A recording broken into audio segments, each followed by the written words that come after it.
bameze nk'umusozi. Badutekereze umusozi uburyo ushikamye, uburyo wahawe itegeko ryo kuguma hamwe, umusozi ukaba uratuje. Rero abantu biringiye Imana, Bibiliya nta bwoba yari afite, yaraza amaboko y'Imana mu gusenga. Haleluya!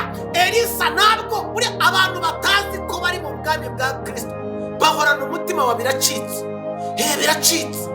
Bahanura intambara batabwiwe n'Uwiteka, bahanura impfu batabwiwe n'Uwiteka, bahanura amarozi batabwiwe n'Uwiteka, bahorana biracitse koko batazi imbaraga z'amaboko y'Imana.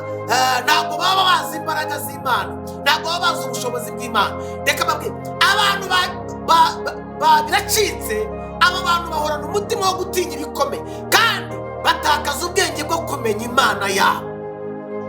Ramazaka yarababasenderemo. Haleluya! Umva Eli umugaragu w'uyu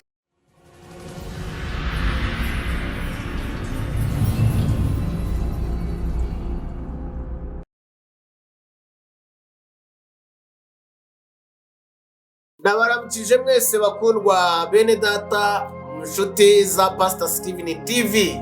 Ndagira ngo mbaramutse kandi mbonereho umwanya wo kubiyegereza mwese aho muri ku isi hose aho muherereye.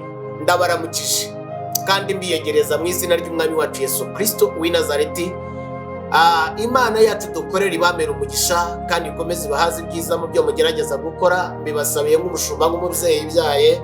Ndagira ngo rero mukomeze muhirwe, murindirwe ubugingo bwanyu, mugire amahoro, mugire iterambere, mugire imibereho myiza ibonerwa ku mwami wacu Yesu Kristo. Ndagira ngo rero kuri wowe tugiye gusangira ijambo ry'Imana. Ndagira ngo duhurire mu ijambo. Tugiye guhagurukira muri Zaburi 125. Tumaze iminsi tuvuga ku nyigisho zitandukanye kandi nshimire mwese ko mwazikurikiranye, mugatanga na komenti yazo, mugatanga ibitekerezo byanyu, mugashima. Iyo mushima rwose, yewe n'abanenga ntabwo tubaheza, habaye harimo no kunenga rwose nta kibazo gihari. Niyo mpamvu tuba dukeneye ibitekerezo byanyu muri komenti kugira ngo twungurane, munatugire n'inama, noneho umurimo twahamagariwe turushaho kuwukora neza nk'uko bikwiriye. Turagira ngo rero muri uyu mwanya, mbere y'uko twinjira muri iri jambo, nk'uko twamaze gutangaza igice tugiye guhagurukiramo, ejo twavuze ku nyigisho ivuga ngo ese ubwami bw'Imana ni iki? Ubwami bw'Imana ni iki? Twarabusobanuye. Abatarebye iyo nyigisho muze kujya kuri iyi channel, mukore mwinjiremo, murayibona, muyikurikirane. Imeze neza cyane kandi iteguwe neza. Tunashimire umukameramani wacu ukomeje kugaragaza imyitwarire yo kwiditinga neza, kubikora neza kinyamwuga. Imana imuha umugisha cyane. Ahari niho abana barushiriza abandi umugisha, kubera yuko iyo abantu ukoze ibintu byiza, ivugabutumwa rikaba rimeze neza, mu by'ukuri Imana iguha umugisha, uriyo urakora umurimo w'Imana mwiza cyane. So turagira ngo rero ahangaha turagira ngo tuganire namwe ku ijambo rivuga ku byiringiro by'abizeye Imana. So ejo twavuze ku ijambo rivuga ngo ese ubwami bw'Imana ni iki? Ndagira ngo ahangaha nsa n'umuntu uza kuza kubihuza, mishuremo ikintu cyitwa ibanga. Ndagira ngo mvuge ku byiringiro by'abana b'ubwami bw'Imana, ibyiringiro by'abantu bari muri ubwo bwami bw'Imana. Dore umva uko Bibiliya ivuze. Bibiliya iravuga ngo abiringiye Uwiteka bameze nk'umusozi Siyoni. Abiringiye Uwiteka bameze nk'umusozi Siyoni utabasha kunyeganyezwa, ahubwo uhora uhamye iteka ryose, harimo akitsa aho ngaho. Reka dusenge iri jambo tubone kurisesengura neza. Mana yanjye nkorera by'iteka ryose, gushimiye uyu mwanya duhaye kugira ngo twongere dutangarize isi inkuru y'amahoro, inkuru y'umutekano, inkuru nziza. Mana iri jambo rikoreremo, maze wubake imitima yabo waremye. Mana mu izina rya Yesu, baye gukomerera muri ryo, baye kunesherezwa muri ryo, ubaye gutsindishirizwa muri iri jambo. Mwami ritwereka ngo abakumenye bakaba bari mu bwami bwawe, uri muri bo nabo bari muri wowe. Mana bagira ibyiringiro, ibyiringiro bishikamye muri bo bitanyeganyezwa. Reka iri jambo rero ribe umugisha kuri abo bagiye kurikurikirana kandi bahabwe umugisha ubonerwa muri ryo mu izina rya Yesu, amen. Bakundwa rero, nk'uko twari tumaze kubivuga, turagira ngo tuganire ku byiringiro bituzwe n'abana bari mu bwami bwa Kristo. Abana bari mu bwami bwa Kristo, cyangwa se haravuga ngo abiringiye Uwiteka. Abo ni bande? Ni abatoranyijwe. Abo ni bande? Ni abatoranyirijwe, ni abari muri ubwo bwami, ni abizeye Imana. Nuti kwizera ibigirwamana, ntabwo ari ukwizera imana z'ubukorikori bw'amaboko y'abana b'abantu. Abiringiye, urumva iryo jambo ukuntu rivuga ngo ni abiringiye. So abiringiye Imana rero ni bande? Ni abari mu bwami bwa se wabo, ni abari mu bwami bwa se wabo, Data wo mu ijuru, umwami w'abami uyobora ubwami buriho bwose, umwami witwa Rubasha, umwami witwa Ndiho, umwami ufite imbaraga n'ubushobozi. Abana bari mu bwami bizeye ubuyobozi bw'ubwami bw'Imana bagira ibyiringiro bituje kandi bishikamye nk'uko umusozi utanyeganyegwa. Niko Bibiliya iza nicyo kigereranyo,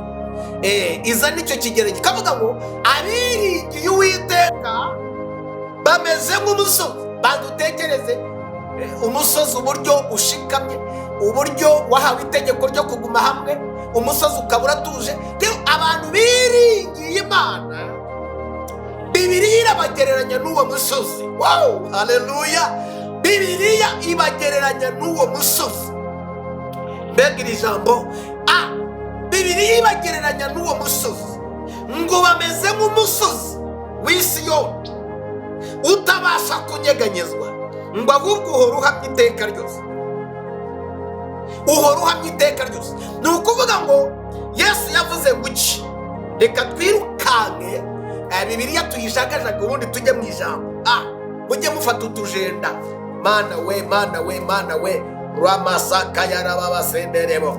Umva, haravuga ngo umva abari mu bwami. Ubutumwa bwiza bwa Yesu uko bwanditswe n'intumwa ye Apostle Yohana mu gice cya 15 mu butumwa bwe bwiza, murongo wa 7, haravuga ngo iki? Haravuga ngo nimuguma muri iki, amagambo yanjye akaguma muri mwe, musabe icyo mushaka cyose muzagihabwa.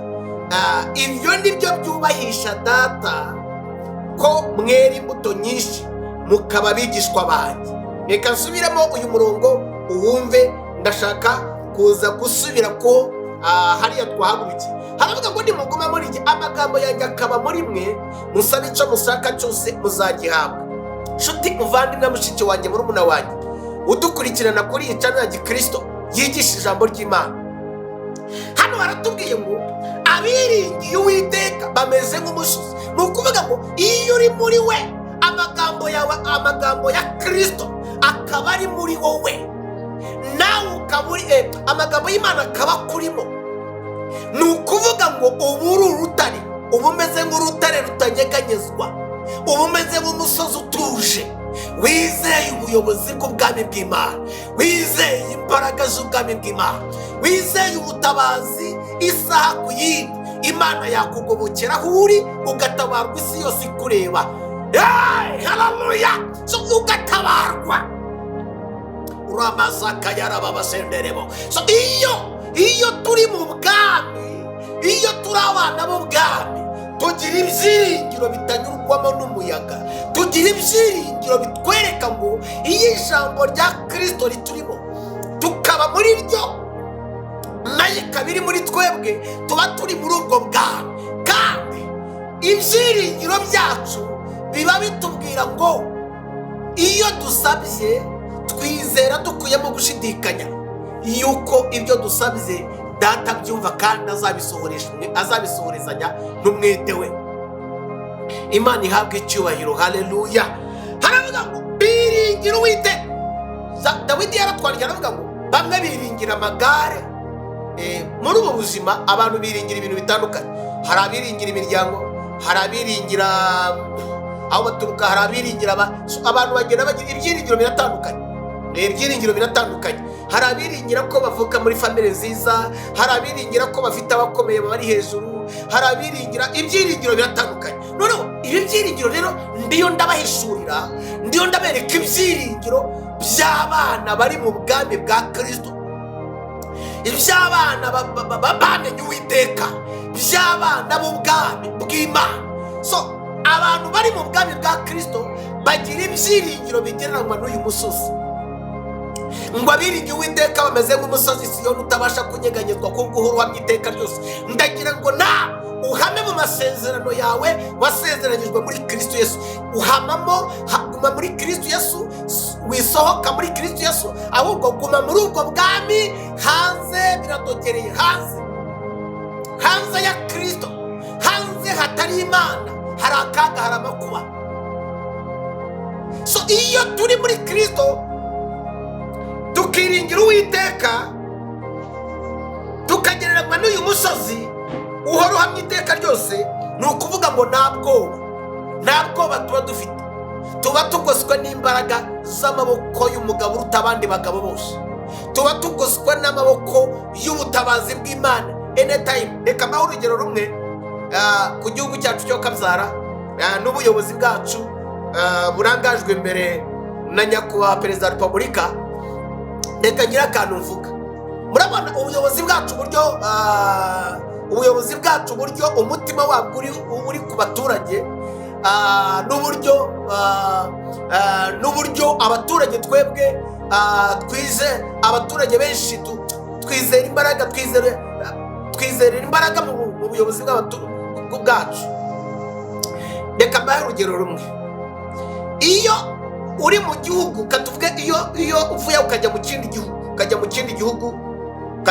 gihugu, umunyarwanda iyo ari hanze mu kindi gihugu aba azi neza ko atekanye, aba azi neza yuko azi ko aba afite agaciro gakomeye, aba yumva nta cyamukoraho, aba yumva yaba afite pasiporo, yaba afite irangamuntu, aho aba ari mu bihugu aba yumva atekanye. Yewe niyo agize ikintu biri ngombwa bihungabanya ubuzima bwe, ambasade z'ibihugu byacu ziba ziri hirya no hino. Ni ukuvuga ngo umunyarwanda, ubuyobozi bwacu icyo bukora bwihutira gutabara mwene bwo, bwihutira gutabara uwo muturage, bwihutira kumva umuturage wabo.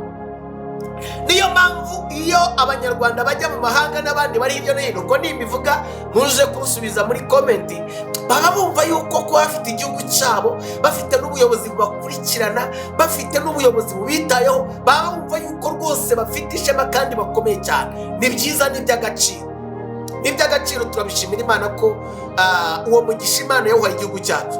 Noneho ndagira ngo muzi ibi bintu, ubuyobozi bw'ubwami bwa Kristo. Noneho abari mu bwami bwa Kristo, abantu bari mu bwami bwa Kristo bizereye mu mbaraga zo gutabarwa n'Imana, bizereye mu mbaraga. Sometimes rimwe na rimwe abantu baradutenguha, imiryango iradutenguha, inshuti ziradutenguha, ariko iyo twiringiye Uwiteka tuba tumeze nk'uwo musozi utuje, twizeye. Abanyarwanda baravuze ngo uhagarikiwe n'ingwa aravuma. So iyo uhagarikiwe n'Imana, nta jambo na rimwe muri wowe ritasohoreshwa umwete n'Uwiteka, nta kiri muri wowe Imana itagukoresha. Iyo uhagarikiwe n'Imana, abagabo bandi amaboko bayasubiza bakayakunja. Iyo uhagarikiwe n'Imana, ijambo ryose rikurimo rizemerwa. Iyo uhagarikiwe n'Imana, nta mavuta ari ku buzima bwawe atazemerwa. Iyo uhagarikiwe n'Imana, nta na kimwe utazagerageza ngo cyemerwe. Abahagarikiwe n'Imana basonzesherejwe intare, ariko ntabwo batinye umugara w'intare. Abahagarikiwe n'Imana bacaniwe itanura ry'umuriro, ntabwo batinye kurijyamo. Imana yabonetse ko itazigera ikoze isoni abayiringiye. Ramasaka yarababasenderebo. So abiringiye Uwiteka ntabwo batinya ibikomeye, kuko baba bazi neza yuko mu bitugu byabo bahagarikiwe n'ubutabazi bw'Imana igomba kubarenganura. Niyo mpamvu banyura mu bikomeye bizeye imbaraga ziri hejuru y'ubundi bushobozi bwose. Imana ihabwa icyubahiro. noneho reka wumve, ndacyari muri Zaburi y'ijana na 25, niho nta kindi cyanditswe ndasoma. Imana ihabwa icyubahiro. noneho umva neza ngo ntabwo ubasha kunyeganyezwa wa musozi, ngo ahubwo uhore uhamye iby'iteka ryose, ngo nk'uko imisozi igose Yerusalemu, akarongo ka 2, nk'uko imisozi igose Yerusalemu, ngo niko Uwiteka agota abantu be uhereye none ukageza iby'iteka ryose. Nakira ijambo ry'Imana. So aha aratubwiye ngo nk'uko imisozi igose Yerusalemu, ngo niko Uwiteka agota abantu be ari mu bwami bwa Kristo bahora bagoswe n'amaboko y'Uwiteka. Haleluya! Abagoswe n'amaboko y'Imana ntibazigira bahungabanywa.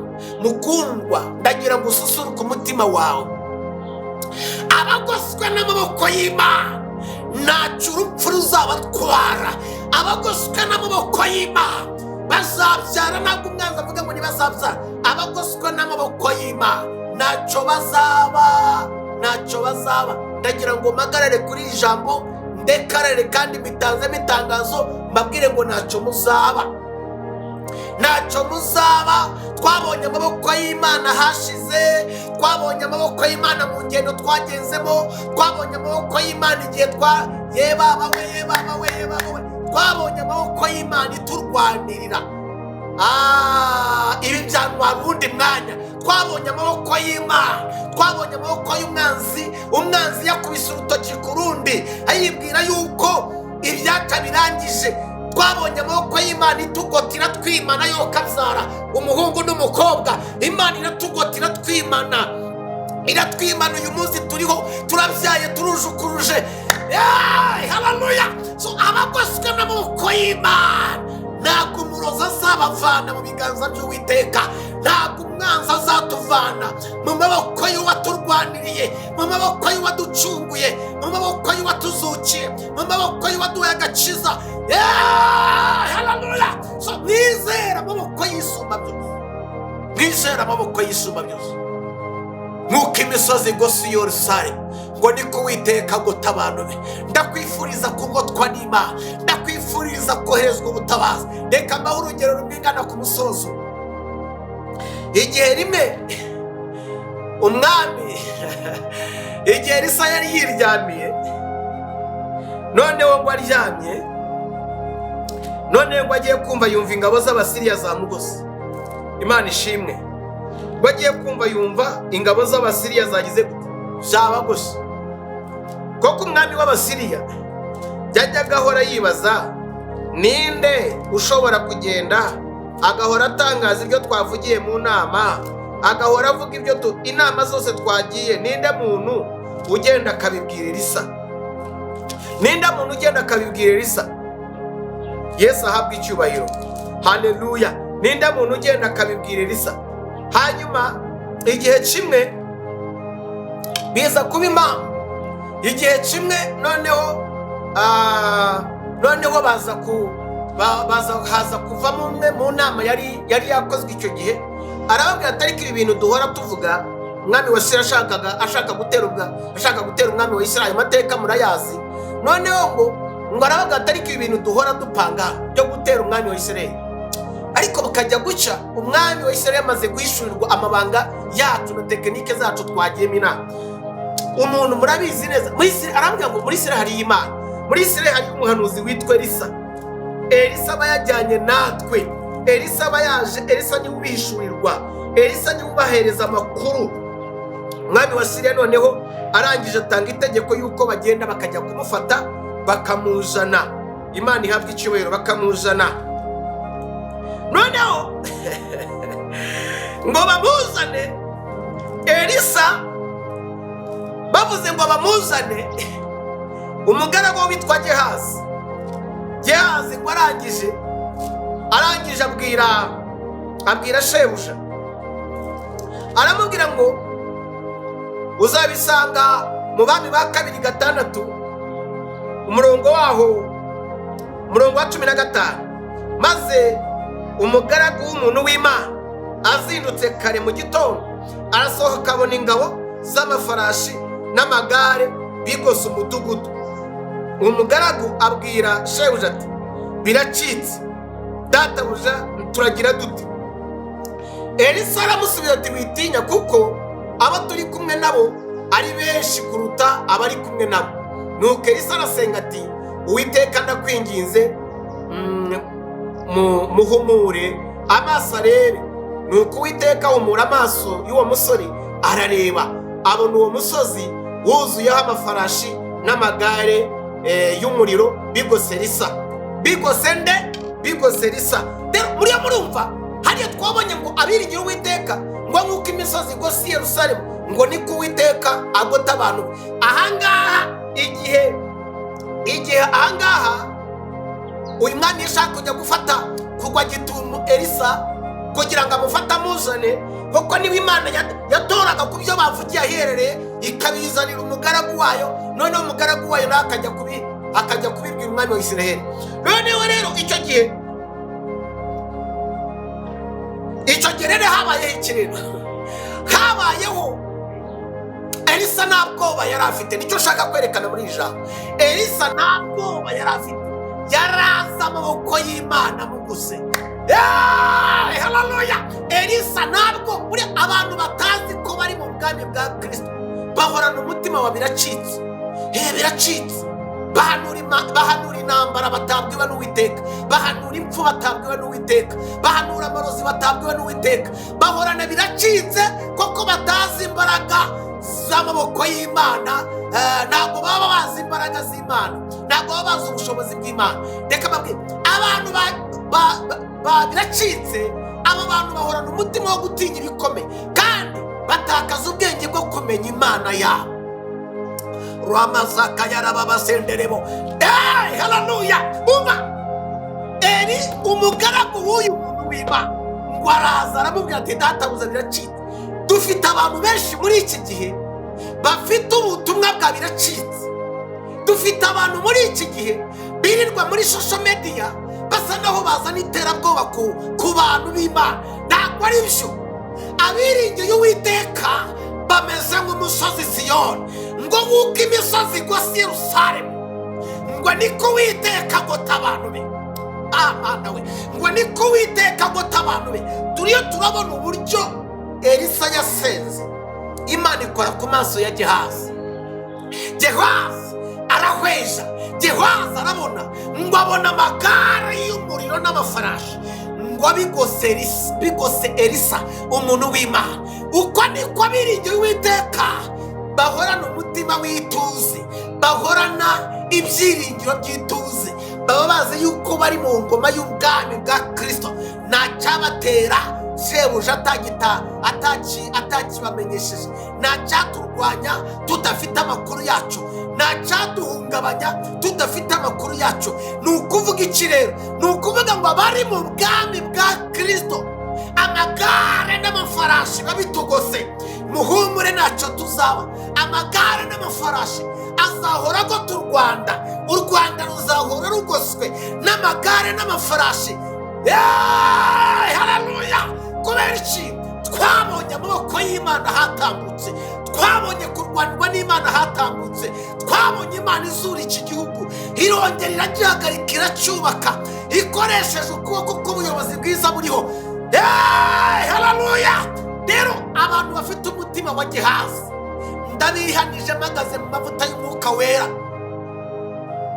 Abantu bafite umutima wa Gehazi babuza abantu kuryama, babuza abantu gutuza, babuza abantu gukora imirimo yabo, babuza abantu kugira ibyo bikorera, bavuga ibinyoma bidafite ishingiro, bidafite icyo byubaka. Abantu babiracitse. Ibintu biracitse. Hacitse ibiki?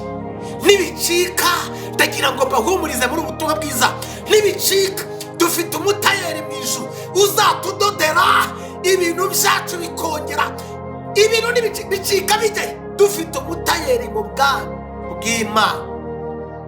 Ibyawe nibicika uzahumurizwe n'iri jambo, uzamenye ngo umwanzi nabica Yesu Kristo azabikudodera, azashyiraho inzira aho zitari, ubonera igisubizo mu kiganza cy'iburyo bw'Imana.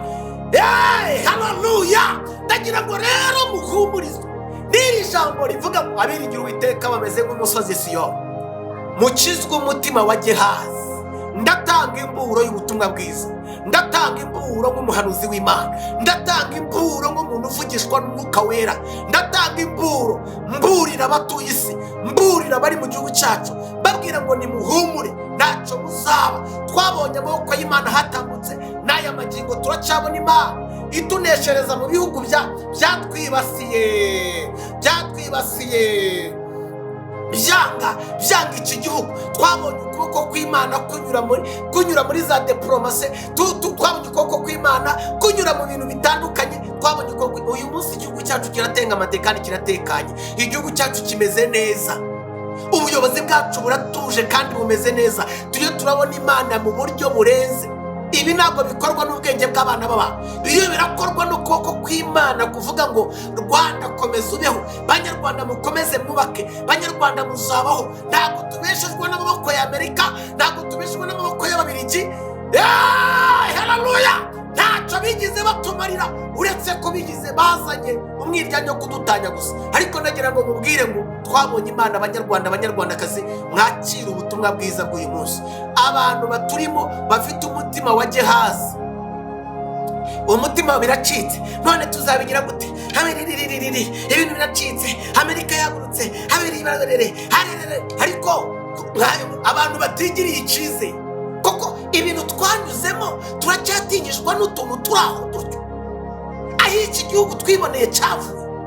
Turashimira Imana kubw'ubuyobozi bwiza Imana yahaye iki gihugu. Turashimira Imana kubw'umukuru w'igihugu cyiza Imana yahaye wacu dufite uyu munsi yo kabyara. Turashimira ingabo, turashimira inkotanyi zo kabyara umuhungu n'umukobwa. Yewe nk'umutambyi nzahora mbasengera umugisha, kandi muri urugamba rwo kubazahora mbasengera. Rero ndagira ngo mpumurize igihugu cyanjye, mpumurize umuntu wese mu mwanya arimo, mbabwirize ubutumwa bwiza. Mukizwe umutima wa Gehazi, ubona ibintu bisa naho bikomeye mugatangira mugaca ubwoba ngo urabona ngo byacitse. Ucitswe n'iki? Mu ijuru dufite Imana.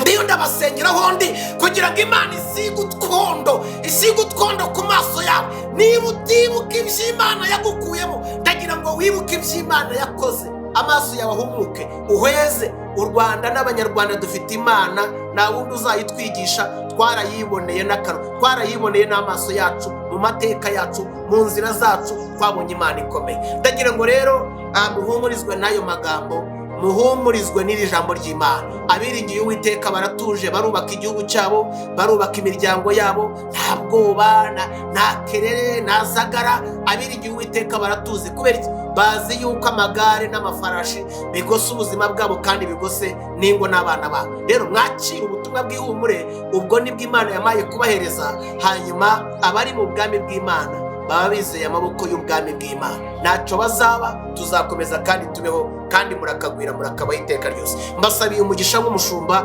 nk'umubwiriza butumwa bwiza bw'Umwami wacu Yesu Kristo. Reka mbasengere.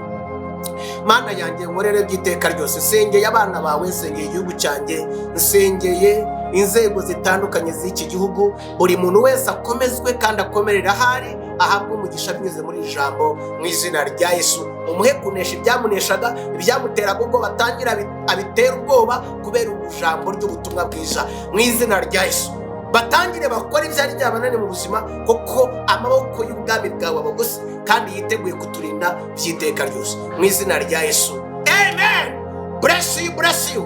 Ndabakunda cyane. Shalom.